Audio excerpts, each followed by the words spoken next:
Son père était un religieux connu, mais il vivait dans la piété et le retrait, loin du confort matériel. Leur existence était difficile, certaines nuits, il n'y avait rien à manger, et sa mère peinait à préparer un repas souvent seulement du pain et des raisins secs. Il a grandi dans un quartier pauvre de Machhad, dans une maison composée d'une seule pièce et d'un sous-sol sombre. L'enfant dont nous parlons est devenu, aujourd'hui, l'un des dirigeants les plus exceptionnels du monde, réunissant, simultanément, un pouvoir politique, militaire et religieux d'une rare singularité. Il y a 36 ans, il a été choisi comme leader de la révolution iranienne et successeur d'Ayatollah Seyed Ruhollah Khomeini. D'abord, une précision, Khomeini est différent de Khamenei. Khomeini fut le premier leader de la révolution, et Khamenei le second. Ayatollah, qui signifie « signe de Dieu », est un titre accordé aux plus hauts dignitaires du clergé chiite. Et Seyid désigne, chez les musulmans, ceux qui sont considérés comme descendants du prophète de l'islam, des titres qui inspirent un profond respect dans le monde musulman. Dans cette vidéo, nous allons parcourir la biographie du leader de la République islamique d'Iran, Ayatollah Seyed Ali Khamenei. Abonnez-vous à la chaîne et restez avec nous jusqu'à la fin. Seyed Ali Khamenei est né le 1939 à Machhad.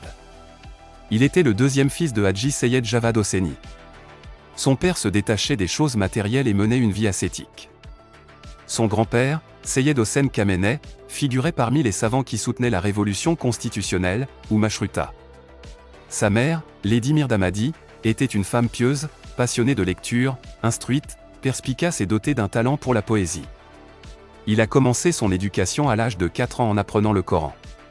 En parallèle de l'école, il a étudié la Hausa, c'est-à-dire des cours de séminaire.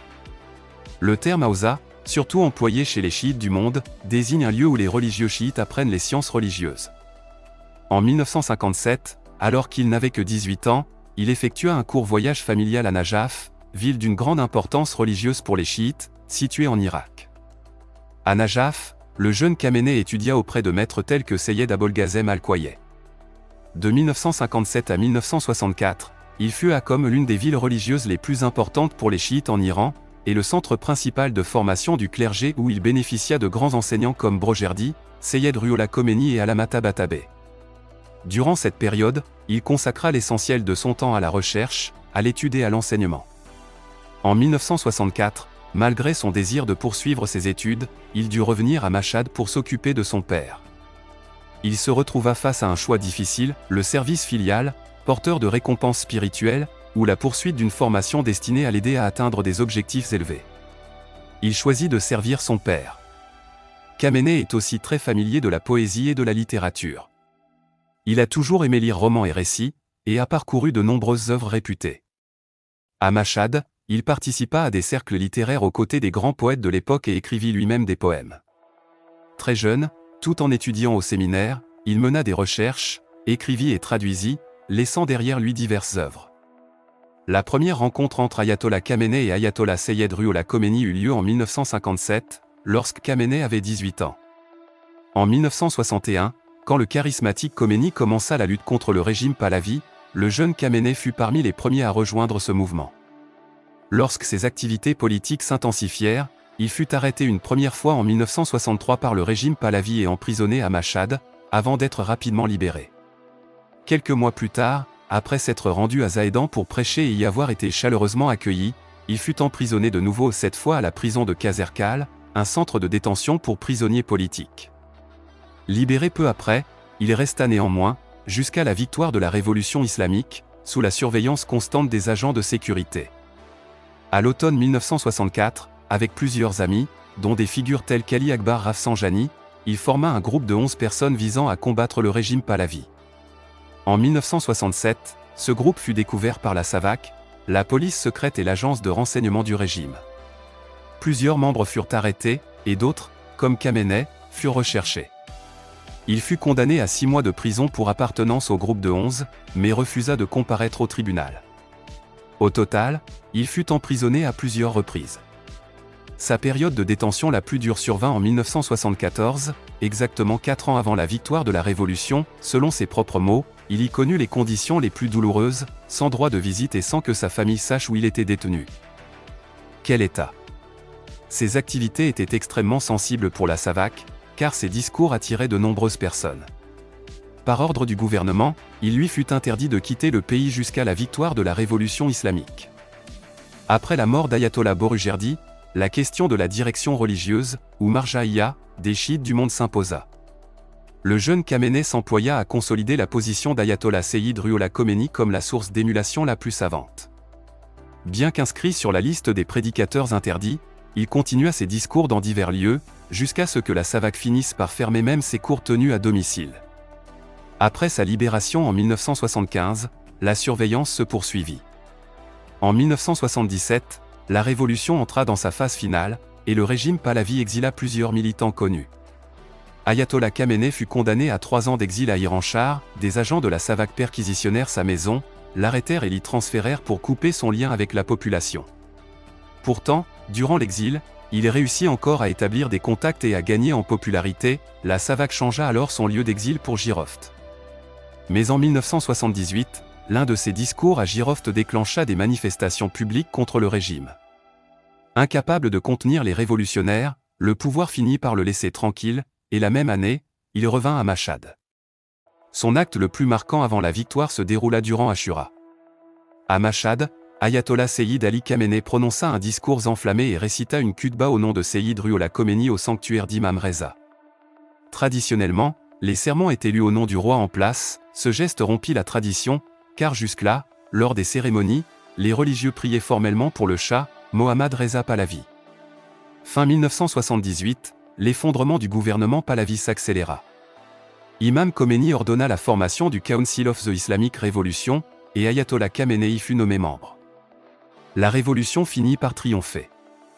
Ayatollah Seyyid Ruhollah Khomeini rentra dans sa patrie le 1er février 1979 et reçut un accueil sans précédent. D'une manière générale, ses activités avant la victoire peuvent se résumer ainsi: éducation, enseignement, écriture et traduction, coopération avec le mouvement d'Imam Khomeini, objection à l'exil d'Imam Khomeini en Turquie, et poursuite d'activités clandestines, avec au moins 6 arrestations, emprisonnement et torture par la SAVAK. Après la victoire, certains membres du Conseil entrèrent dans des ministères clés.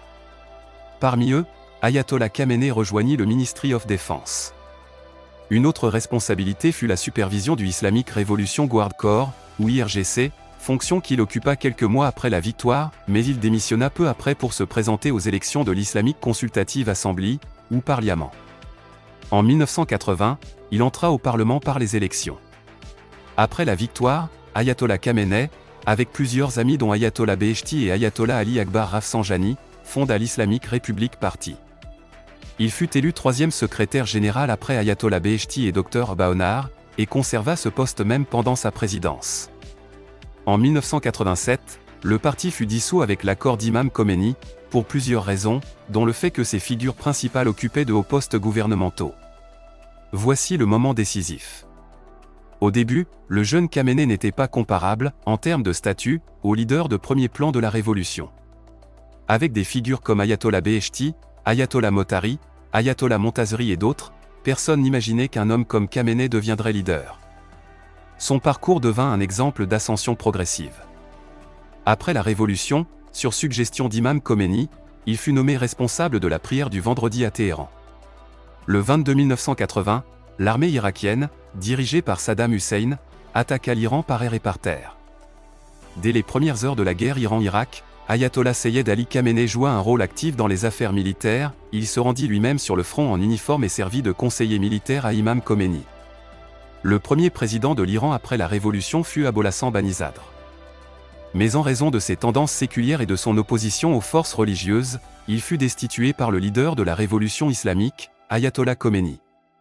Après la destitution de Banisadr, lors du second tour des élections présidentielles, Mohammad Ali Rajeh fut élu président pour seulement 28 jours, avant d'être assassiné dans un attentat à la bombe au bureau du Premier ministre. Après la mort de Rajeh, de nouvelles élections eurent lieu. Cette fois, Ayatollah Khamenei, candidat, fut élu président avec 95,11% des voix. En raison de problèmes et de désaccords avec le Premier ministre et certains membres du cabinet durant son premier mandat, il n'était pas favorable à une seconde candidature, mais suivant le conseil d'Imam Khomeini, il se représenta. Au second tour, il fut à nouveau élu président du peuple avec 85% des voix. Ces 2 mandats présidentiels coïncidèrent avec la guerre entre l'Irak et l'Iran et comptèrent parmi les périodes les plus difficiles de sa vie. il accomplit 2 mandats en tant que président élu du peuple iranien. En juin 1989, tandis que la population et les responsables se préparaient aux funérailles et à l'enterrement d'Ayatollah Seyed Ruhollah Khomeini, l'Assemblée of Experts se réunit pour choisir le prochain leader du système. Plusieurs personnes proposèrent Khamenei, soulignant que, selon la vision d'Imam Khomeini, Ayatollah Khamenei avait la compétence pour diriger le pays. Ali Akbar Rafsanjani joua le rôle le plus déterminant dans son accession au leadership. Seyed Ahmad Khomeini, la personne la plus proche de l'imam, rapporta que celui-ci avait déclaré à propos d'Ayatollah Khamenei et HAS the Merit for Leadership. Ainsi, dans cette assemblée, Seyed Ali Khamenei, âgé de 50 ans, obtint la direction à la majorité des voix. Après son arrivée au pouvoir, la première décennie de son leadership fut consacrée à consolider les fondations de son autorité. Durant ces années, il renforça l'IRGC, traita durement les journaux critiques, fut témoin de plusieurs assassinats mystérieux d'opposants que certains disent avoir eu lieu sur ses ordres et, depuis son premier jour au pouvoir jusqu'à aujourd'hui, il a réprimé sévèrement plusieurs soulèvements publics. Durant ces années, l'Iran devint très puissant au Moyen-Orient, il a aidé le gouvernement syrien à gagner sa guerre civile, renforcé Hezbollah au Liban et fourni une aide militaire aux révolutionnaires yéménites, ou Houthis. Aujourd'hui, 36 ans se sont écoulés depuis le début du leadership d'Ayatollah Seyed Ali Khamenei, et il continue. Depuis le début de son leadership, il continue à diriger l'Iran avec force.